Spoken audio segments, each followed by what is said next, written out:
तावीज जायज है, दम करना भी, लेकिन सवाल मेरा ये है आप लोगों से कि कोई हदीस ऐसी पढ़ी है आपने? एक बंदा मिस्र से आया हो नबी पाक के पास दम कराने, या एक आदमी शाम से दम कराने आया हो नबी पाक के पास, पढ़ा है कहीं आपने? भाई दम कराना जायज है, तावीज देना, लेकिन ये असले दीन नहीं है कि लोगों ने अब इसी को जरिया बना लिया, इसी से लोगों की दुकानें और कारोबार चलते हैं। ये असल नहीं है, ये जोज है। दम में बरकत है, अल्लाह के कलाम में शिफा है। मा हुआ शिफा व रहमतुल लिल मोमिनीन, इसके अंदर अल्लाह ने शिफा रखी है, लेकिन ये असल नहीं। असल रसूलुल्लाह का दीन है। आला हजरत रहमतुल्लाह अलैह के पास एक मुरीद आ गया।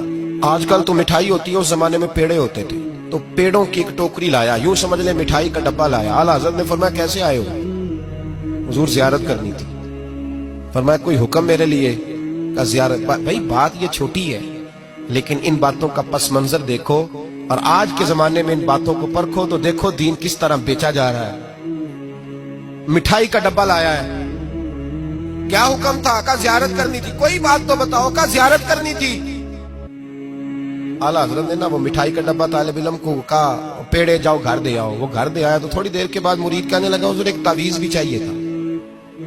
फरमाया फकीर ने तो 2-3 दफा पूछा कोई हुक्म है, तो आपने कहा सिर्फ जियारत। अच्छा तावीज भी चाहिए?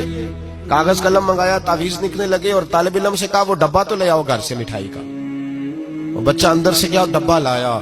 ओ भाई ये वो लोग थे जो फिर हक कहा करते थे, इसलिए कि दौलत असर अंदाज नहीं होती थी। ये मुरीद को इसलिए डांट लेते थे कि इनकी नजर मुरीद की जेब पर नहीं होती। ये इसलिए उसको सख्ती करते थे कि इन्हें ये नहीं था कि भाग गया तो रोजी रोटी कैसे चलेगी।